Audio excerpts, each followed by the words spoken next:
Inside this box, we have a bike that claims it can reach speeds upwards of 50 miles an hour for under $1,500. This bike right here is the Riding Times GT54 Pro. It comes in at $1,300 with free shipping.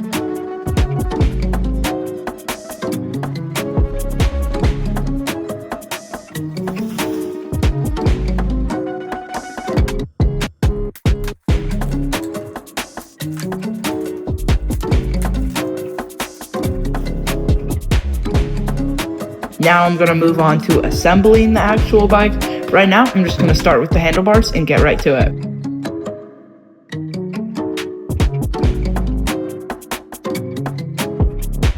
And just like that, in under 5 minutes, I threw on these handlebars.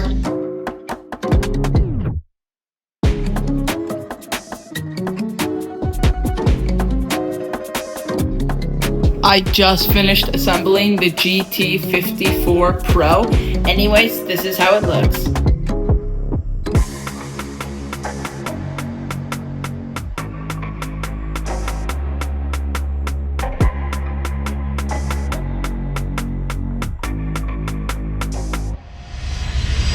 Alright guys, so I just switched to the action camera as you've seen.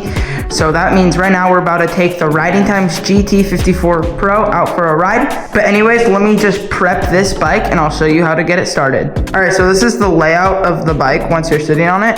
To start it up, we gotta turn the key. Then once you turn the key, there's a little button right here that you press to turn the screen on. Once you do that, the bike starts in park. I actually like having a park mode because I don't have it on any of my other bikes, but it means that the throttle doesn't work. So the bike's in a stop. But anyways, to turn it out of park, you have to hit the brake. It will turn the bike on, you'll start in eco. Then if you bump it up, you have STD. And then bump it up one more, you have turbo. And then something I did was invert these brakes because the rear brake was on the throttle side, which makes it harder to wheelie if you're going to be hitting this brake and twisting the throttle. So I inverted them, no problem. I also took out the brake sensor too. And then you have this little cockpit here with a light. You can see it right there. Turn signals in the back. Let me show you. Just like that. And then you have a horn on this bike. Anyways, that's pretty much it for getting this bike running. We should be good to go right now. Also, I love this display. It's very big and colorful. It tells you when your turn signals are on, your light, all of it. All right, guys, now that we have the bike all turned on and ready for our ride, I'll see you guys when we're riding. All right, so I'm on the GT54 Pro, and first opinions, this is a very, very nimble bike. These 12-inch tires make it feel like very tiny, which isn't necessarily a bad thing. I personally very much so like nimble bikes because it makes higher speeds feel faster and just easier to do things. By things I mean like wheelies and just exploring, because when you're on a big bike, you're not always going to be wanting to just explore because you never know what problems you can run into. But I feel like this thing, you could pretty much get around doing anything. Also, this bike has 338 Newton meters of torque, as I already said, which is absolutely crazy for a bike this size. And if you don't know what torque means, it's how quickly the bike's acceleration is. So for example, a Sur-Ron has around 300 Newton meters of torque, so this has more than a stock Sur-Ron. But anyways, let's attempt the first wheelie. Oh! Whew. It has it! Oh, this thing can wheelie. These brakes actually feel better than I thought. Since they're adjustable, I adjusted them to be pretty tight so they lock up very easily, and they're feeling really good. Also, I'm liking the fenders on this bike. It has a very long front fender, it has a decent rear fender, and it has the biggest mudguard I've ever seen on a bike like this. But anyways, look at where we are. Look at these mountains. I'm gonna try wheeling again. Hold up. The front suspension actually feels really solid. It's compression adjustable, unlike my Tudio. The rear suspension is a little stiff, and I'm not sure how to adjust it. I think you can, but it felt a little stiff to me. But anyways, here's our first water crossing. Let's see if this bike can handle it.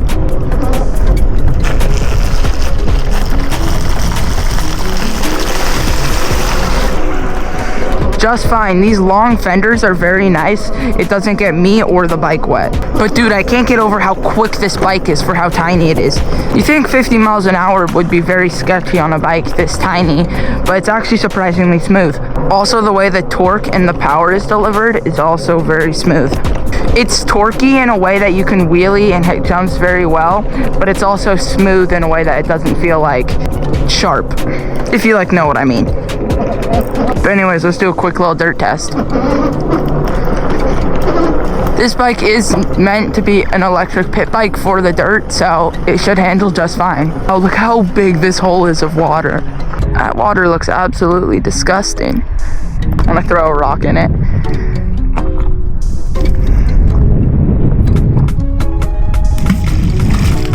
But anyways, back to the actual bike.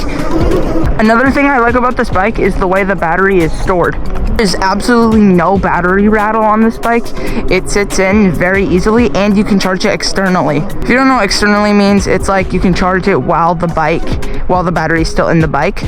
For say my 2DO, you have to actually take the battery out of the bike, and to take the battery out you have to take the seat off, which is a whole process. But this, you can just plug it in straight to the bike. But on this bike, it's just right here in the frame, and it also has a pretty good battery life. For example, I rode 20 miles on this bike yesterday and only lost 1 bar. If you're riding in the second mode most of the time with still wheelies, I think you could get around 40 miles of battery life. Also, since they gave this bike light, turn signals, and a horn, it makes it sort of street legal. So that's cool that they gave it a little dirt bike look and gave it some street legal aspects. But anyways, this bike completely passes the dirt test with no problems at all.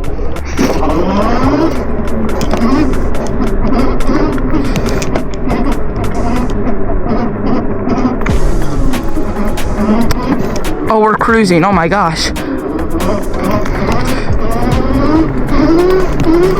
Alright guys, so I found out that STD mode is much better for wheelies. Turbo is just way too torquey.